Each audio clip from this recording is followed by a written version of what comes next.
Habari za wakati huu mwana Double Updates popote pale ulipo. Mimi matumaini yangu ni kwamba unaendelea vizuri kabisa. Karibu tena kwenye recap. Hii hapa ni ulimwengu wa siasa. Kama kawaida, recap inakupa nafasi nzuri tena sana ya kupata details za kutosha kuhusu siasa za hapa nyumbani plus 254. Kwa hiyo ninachokuomba ni baki na mimi mwanzo mwisho, lakini kubwa zaidi hapa chini kwenye sehemu ya comments usisahau kuniambia unanifuatilia kutoka sehemu gani.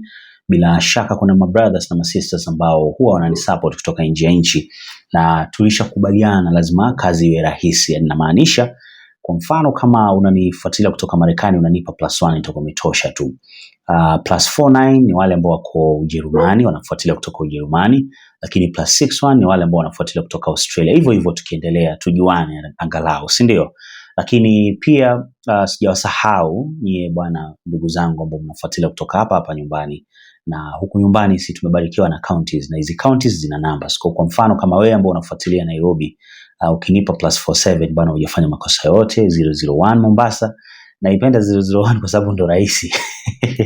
Hizo codes waga zinanichanganya. Kwa mfano kama nani, Busia waga inanichanganya na Kisii, kwa sababu kuna kuga na nyingine iko na 045 na nyingine sio ni 040. So kidogo waga napata kibarua kigumu sana hapo kwenye kutafuta hizo codes au numbers za hizo counties. Anyway, acha nikupe taarifa kwa muhtasari. Hivyo ndo ambavyo tunafanya kwenye recap au kwenye videos zetu hapa. Ni baadhi ya vitu ambavyo nataka tuzungumzie. Kitu cha kwanza ambacho tutaangalia ni mke wa Ng'eno. Sema kuna footages zingine zilikuwa zinaliza sana, yani wakati alafu zimesambazwa sana kwenye mitandao ya kijamii. Moments zingine ambazo waga hazifutiki. Yani hata ukifanya nini waga hazifutiki kabisa, yani zinakuwa fresh kwenye kichwa. And yule mama wa Ng'eno, yule mama wa Ng'eno, sasa kuna mama wa Ng'eno na kuna mama wa Ng'eno jamani, wajanja watakuwa wananielewa. Sasa mke wake, acha nitumie mke wake. Mama inakaa kama Sheng fulani hivi, si ndio? So mke wake Ng'eno, picha zake zimetrend sana na kuna kitu nitazungumzia mke wa Ng'eno hapo. Then cha pili ambacho tutaangalia ni hapo kwenye kulikuwa na Requiem Mass. Requiem Mass kwa lugha yetu hii hapa ni ibada ya wafu. Ibada ya wafu pale kulikuwa na wageni wengi sana ambao walikuwa wamefika, na wengi pia wakapata nafasi ya kuzungumza. Na miongoni mwa clips ambazo zinaendelea kutrend sasa hivi kwenye mitandao ya kijamii ni statement ya Oburu. Kuna kitu alizungumza Oburu ambayo najua at some point ilichanganya watu wengi sana, but again nitaicheza hapa na tutaiangalia pia kiundani zaidi.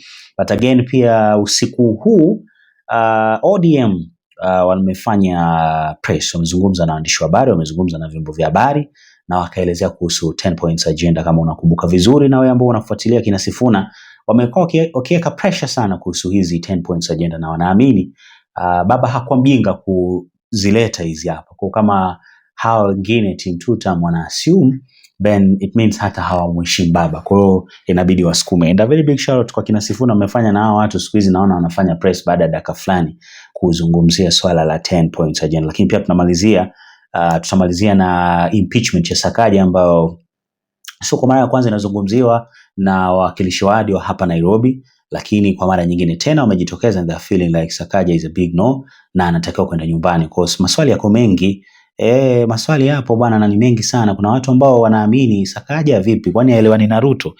Kwa sababu kitu kama hiki hapa kinafanyika kama tu wale MCs watakuwa na blessing ya William, unless hawa MCs hawaelewani na nani, na William. The last time nilikuwa naona hii issue baba ndo alikuwa amemuokoa hapa Sakaja, so I don't know this time round itakuwaje. But again baba alipotoka, of course alimwachia tu Edwin, not Edwin, lakini karibu niseme Sifuna jamani.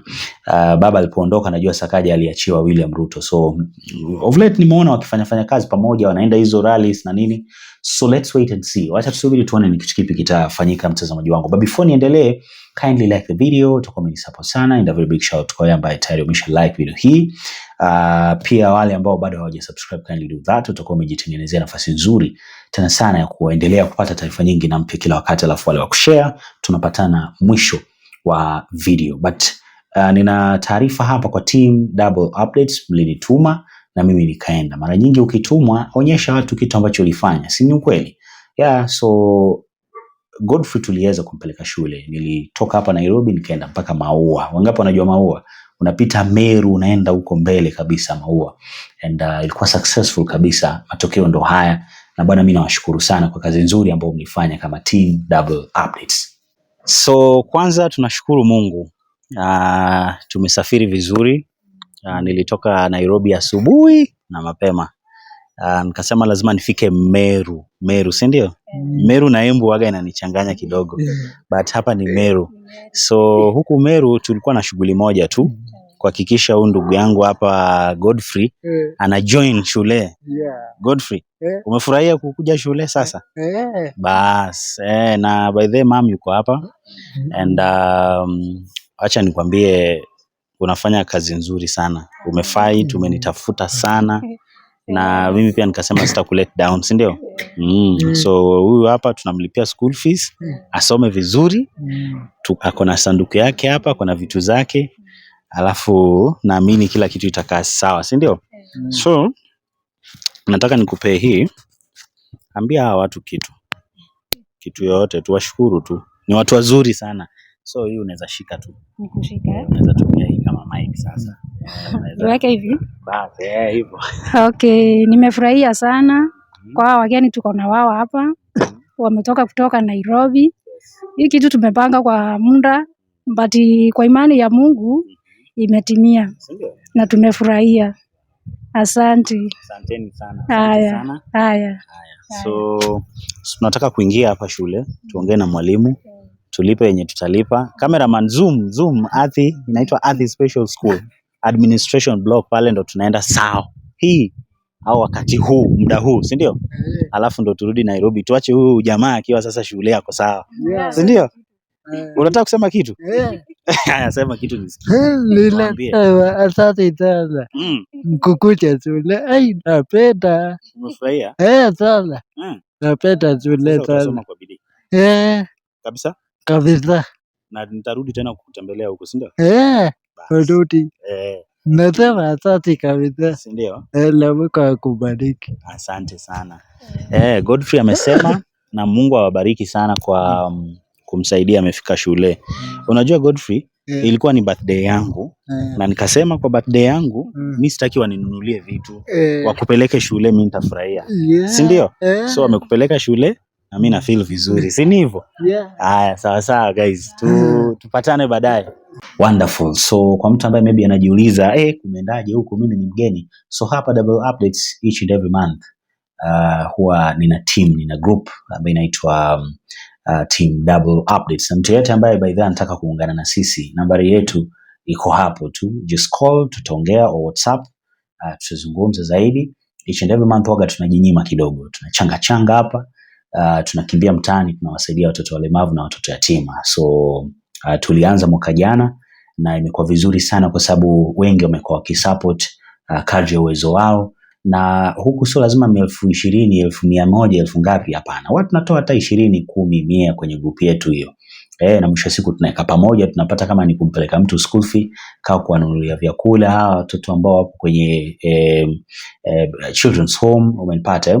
Alafu inakuwa ndo hivyo, at least tunaacha pia na alama, au sio? Tusikae sana kwenye news sana, tunasahau, at least tunaingia mtaani, tunaacha kaalama fulani kwa wawili watatu, au sio? Na sioni kama tunafanya dhambi, tuna continue doing that. As much as kuna watu wengine wanasema unatusumbua, baba wewe ndio unaona na kusumbua, lakini kazi ambayo tunafanya ni kazi nzuri sana, au sio? So niruhusu nianze na mke wake bwana marehemu Ngeno. Hizi ni zile moments ambazo kama tulivyosema mwanzo, yani waga zifutiki kabisa. Utaishi navyo mpaka wewe mwisho wako wewe utakuwa, unless otherwise, but ni ngumu sana kusahau. Na mara nyingi na depend kama wewe una aina ya mahusiano ambayo ulikuwa nayo na mtu wako. But again, mimi wacha ni assume kwamba walikuwa vizuri, kwa sababu yule mama nimemwona pale. Afu mama mwenyewe umri wake bado mdogo sana. Umeelewa, sometimes vitu vinafanyika kwenye maisha, yani hata mtu wako mwenyewe amefariki hajakwambia hata huku inataka kwenda hivi, huku niliacha hii, huku nilifanya hivi na hivi na vile. Umenipata Kwa hiyo sasa kuna vitu vingine ambavyo waga vinaumiza sana. Umenipata? Kwa hiyo you can imagine maisha ambayo anapitia yule mke wake Ngeno. But at the same time niliona pia na picha ya mama pale. Mama mwenyewe analia sana mwanae, na mimi nishasemaga, si kama nilisema kwenye video ambayo tulifanya mwanzoni, ikawa nawaambia kwamba kuna kitu kibaya kama mama kupoteza mtoto wake yani. Waga inakupa yani fikra nyingi, unaonaga kama si hujabarikiwa ama si ndio umekosea Mungu sana, yani unaanza kuwaza vitu vya ajabu sana. So ni moment mbovu kiukweli. So poleni tena familia ya Ng'eno kwa wakati huu mgumu. It's not that easy, na kila mtu tu ambaye aliguswa kwa namna moja au nyingine. Nilitaka kusema kwamba mke wake Ng'eno, mama Ng'eno, wote tu ambao wako pale kiukweli, vumilieni tu, yani ndo maisha jinsi ilivyo. Tumeona namna ambavyo vitu vimekuwa. Sasa tukimaliza hii shughuli ya mazishi, yani kusitokea tena vurugu. Unajua hizi vurugu zinatokea mara nyingi sana, unakuta kwenye familia au wanataka hii au wanapigania hii, si huku kumeendaje. Yule mama kama wanaweza wakamfanyia kwake na yeye angalia maisha yake, sababu yule bado ni mdogo sana kiukweli. You understand what I'm talking about. And mama pale, kwa sababu Ng'eno ndo kama alikuwa tegemeo pale, according to what I know, pia naye apangwe atakavyopangwa, then yeah, maisha yaendelee. Mimi naamini everything is going to be all right. So next thing ambayo nataka kuzungumzia ni alichokizungumza Oburu kuhusu Yohana Ng'eno pale ambapo kulikuwa na Rick Masko. Hebu tuiweke kwanza hiyo video hapa, tuitazame ndio tuizungumzie. Thank you, the Deputy President of Kenya, Professor Kithure Kindiki, all cabinet secretaries present, the families of the deceased, the speakers of both National Assembly and the Senate, and all protocols observed. I have come here with a lot of pain to say bye-bye to a young man, Ng'eno. This young man, I came to know him in 2012. In 2012, he was a very close friend of my late brother, Raila Amolo Odinga. And I met him in Raila's office, and he was very passionate to be with us in our party, ODM. And he wanted to contest the seat in Murwadi Kir on ODM ticket. But unfortunately, after trying to campaign for a few months there, he came back and told us that the constituency where he wants to contest will not vote for him if he stands on an ODM ticket. That was very honest. And he told us that he was going to contest on Jubilee, and that was more acceptable, and he was going to still be with us, and he joined us in Parliament.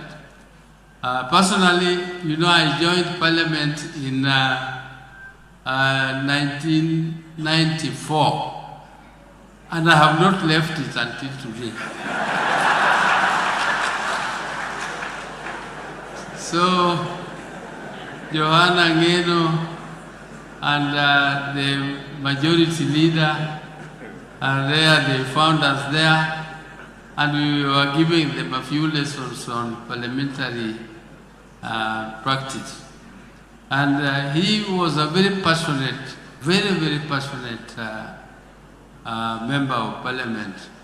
But I was giving him a few clues what to do in order to be close to your people. Your people will not respect you simply because you speak a lot in parliament. They will respect you if they see a difference in their livelihood. So there are few things which you must do. First, you must learn to know that these people you see, the ministers you see here, they are very important because they hold the public resources which you need to devolve to your people. And you cannot just be sitting in parliament there speaking and you don't speak to them, you don't knock the doors, and make sure that those resources which are with them are flowing back to your people. And if they are not flowing, you make sure they flow. But if they flow, make sure the implementation there also happens. They can flow, but then the implementation does not happen, the money disappears in the hands of a few people. And Johana Ngeno learned those tricks, and he very quickly grasped the parliamentary practice and how to be close to its people. And I also know Captain Were. Captain Were used to be a pilot for my brother, late brother Raila. His wife is also from Malego, where my mom comes from, so she's my mom. And they are also a fairly young family. But I've seen all these people whom we have lost. Most of them are very young. And I know that because Ngeno was the politician there, it is Ngeno's name which is coming up very prominently. But I can assure you, all these people are having a lot of pain losing their beloved ones. But the one of Ngeno, I know politicians are going to now start talking about some ill motive, or there is some motive behind his death. If the politicians who have very little agenda, they always want to read some malice in the death of a politician, any politician who died. But a politician is also a human being like all human beings. You can have an accident, you can die in just a normal accident like everybody else. Please don't read malice in the death of our brother again.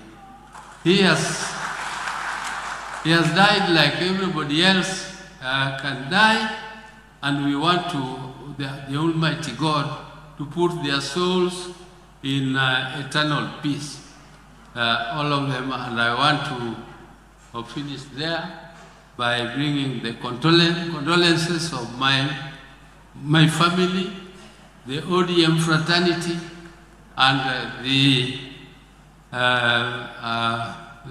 the people I represent of Siaya, as Senator of Siaya. So I thank you very much. Asante. All right. So of late kumekuwa na mambo mengi sana, hizi stories za Chopa and bila shaka kuna watu ambao wamekuwa wakihisi kama kwa namna moja au nyingine serikali maybe imehusika, au imekuwa ni kifo ambacho sio cha kawaida, ni vile vifo ambavyo waga maybe vinapangwa. Mfano kama Chopa kafanywa nini na nini, but again on the other side mnaambiwa yule anaitwa George Amando, anaitwa nani, Were ama nani, alikuwa miongoni mwa marubani ambao walikuwa vizuri sana. Hata kuna clips nyingi sana wakiwa na kina Matakarua, kina nani wale, mwaka 2022 wakati kampeni za baba zilikuwa zinafanyika, ndo amekuwa pilot ambaye alikuwa na anasukuma sana nani Mwewe kipindi hicho wanafanya kampeni za Azimio. Kwa ni mtu mzoefu pia.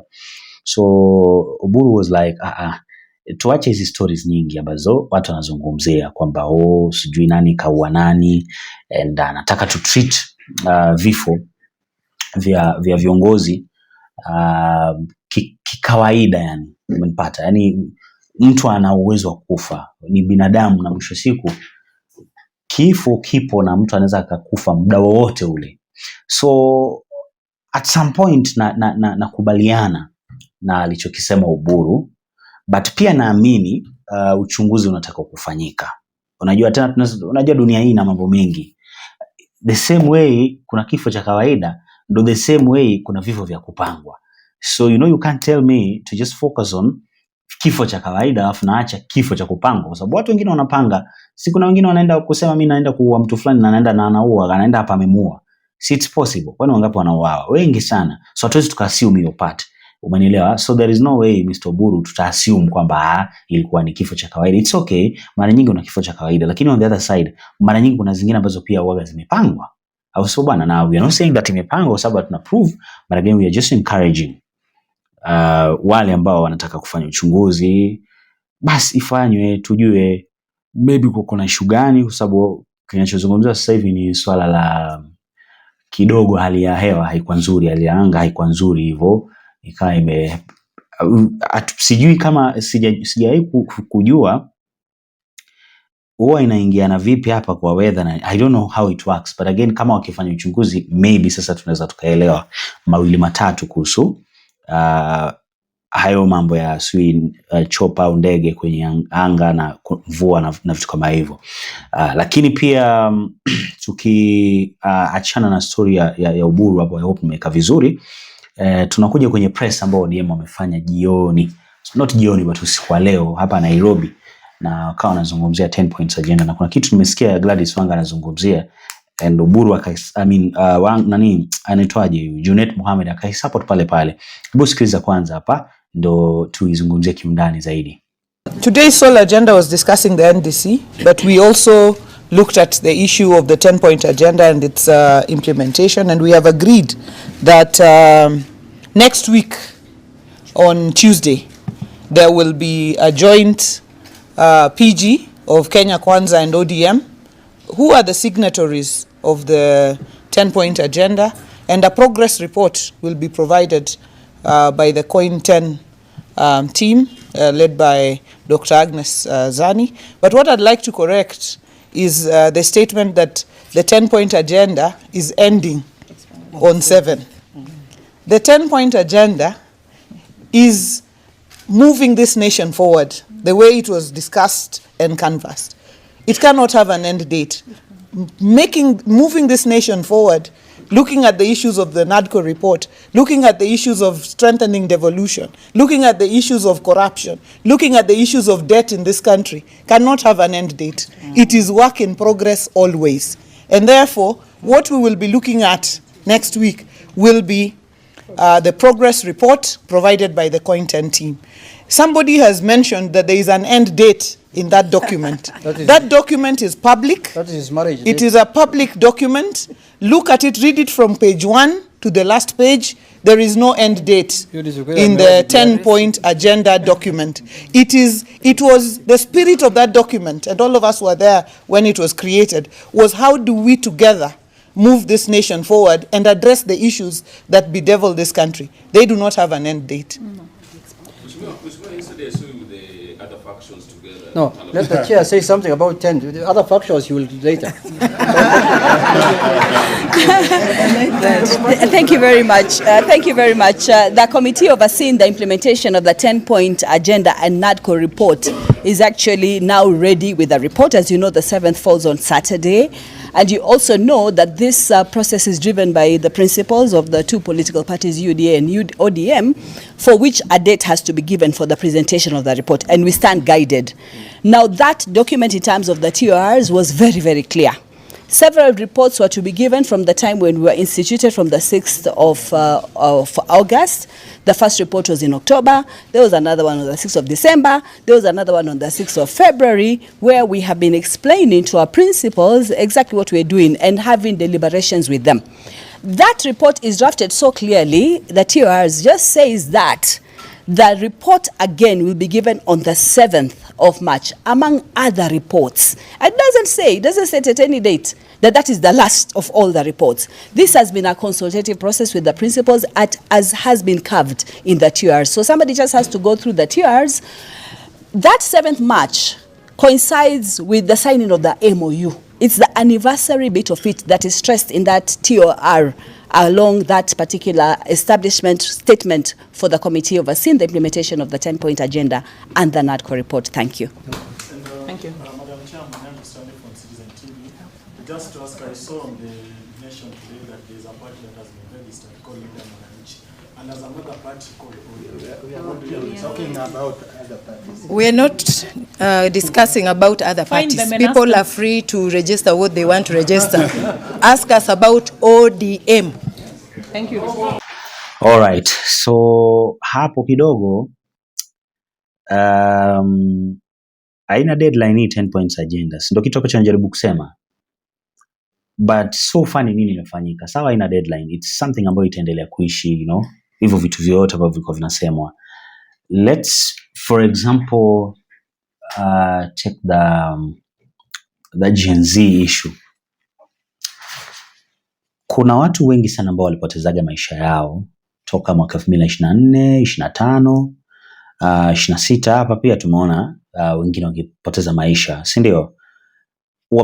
Wamefanya nini serikali so far? Kwa sababu you can't tell us that haina deadline, then time pia inaenda sana, kuna big difference kati ya kupoteza muda na kuwa taratibu, yani au kufanya kitu kwa njia ya utaratibu.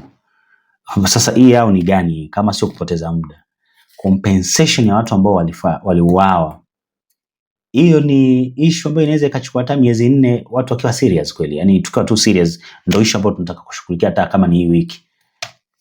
Kwa sababu sometimes unashangaa viongozi, what are you guys doing kwa hizo babunge, masenate, manini, if kama sio hizi issues ambazo zinawagusa wananchi moja kwa moja. Yes, you have so many things, tena very important things to talk about, to discuss, but again this compensation issue guys, how long will it take you bana kuhakikisha tu watu wanapata hizi hela haraka tu, yani hii issue bana tumalizane nayo. Why we've been talking about it each and every day na hakuna hata step ambayo inapigwa hapa. Sometimes hii hapa inafanyaga watu wa feel ni kama they are not even interested kwa vitu ambavyo wananchi nao wanapitia. Umempata kama issue compensation, kitu ambacho tumemaliza kabisa, tunazungumzia vitu vingine tofauti, but imagine mpaka sasa hivi bado. So you cannot tell us that haina deadline. Itaendelea na hatuoni matokeo yake. Kidogo hapo ilikuwa ni vigumu kuamini watazamaji wangu, so mimi nilitaka kuambia hivyo, and hiyo press ambayo wamefanya, sisi tunataka results, hatutaki kujua progress sijui nini. Tuambieni ilikuwa ni 10 but 2 tayari tushaweka vizuri, 3 tayari ama 4, 5, 6 hata tushaweka vizuri, mbaki 4, na hata hizi 4 ziko kwenye process, na kwenye hii process tumefikia hapa na hapa. That's what we expect. We are supposed to expect from you guys ambao ni viongozi ambao waliamua kuizungumzia, na kama hamtaki mnaachana nayo tu, wananchi wanajua swala la compensation hiyo ni kama ilishafanya nini, ilishaendaga hivyo. Tuje hapa kwenye au tumalize na Sakaja. Impeachment ya Sakaja kidogo hapo ndo kuna issue. Sasa mimi sijaelewa, and for the first if kama Sakaja atakuwa impeached, let's say kama Sakaja atakuwa impeached, mimi nakwambia ukweli, then Ruto alikuwa anataka. A section of Nairobi County Assembly members have renewed efforts to impeach Governor Johnson Sakaja. The MCAs, led by Minority Leader Waithera Chege, accused the governor of failing to fulfill development promises despite a similar motion being halted last year. This comes just hours after the Assembly unanimously passed the cooperation agreement between the national government and Nairobi City County government to transform city infrastructure and services. Willie Lusige reports. Months after President William Ruto and the late ODM leader Raila Odinga intervened and saved Governor Johnson Sakaja from an impending impeachment, a section of county assembly members at it again. On Tuesday, a section of Nairobi County Assembly members announced fresh bid to remove the governor from the office. Had another agenda of presenting the signatures of impeachment before the clerk. Unfortunately, we were not able to do that this afternoon. The clerk was nowhere to be seen. The Speaker has promised us that tomorrow by 10 a.m. we'll be able to present the same before the clerk. Led by Minority Leader Waithera Chege, the MCA say they have 22 new charges against Governor, whom they accuse of failing to meet the part of the bargain. They argue that the Governor failed to redeem himself even after being given 3 months to address earlier concerns. They claim there has been little or no development under his administration. We were supposed to give Governor Sakaja 60 days to implement some of the issues that the MCAs had raised. So this one has nothing to do with the first impeachment. In life, giving people a second chance is not a crime, but if you continue giving second chances and things don't work, then that becomes a crime. It becomes negligence. The MCAs insist they have numbers required to send Sakaja home. They say they will make public the 22 charges and the names of members who have signed the motion once the petition is officially received by the clerk. We have enough signatures for the first round. The second round comes within the 7 days, and I can assure you we have an overflow. And therefore, moving forward, we will only be counting days from tomorrow.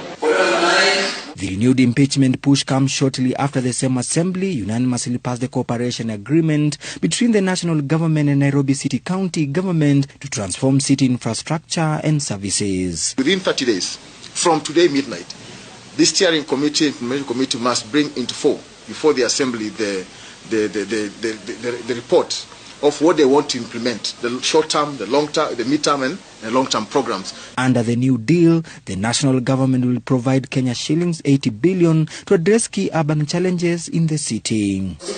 The Assembly has also amended the agreement to include county chief officers in the oversight committee. Members say the 80 billion shillings will not be transferred directly to the county accounts, but will be managed under a structured oversight framework. Willy Lusige, Citizen TV. So wacha subiri tuone itakuwaje. Na kumbuka kitu ambacho nimekwambia, kama Sakaja atakuwa, kwa sababu Ruto ni mtu ambaye huwezi kumpiga hivyo kirahisi huko.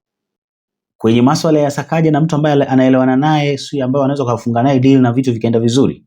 Niamini ninapokuambia, huyu mtu kumimpeach maybe Ruto mwenyewe anataka. Lakini hawa watu si MCA zao.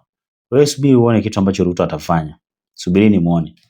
So this is not the first time tunazungumzia Sakaja impeachment.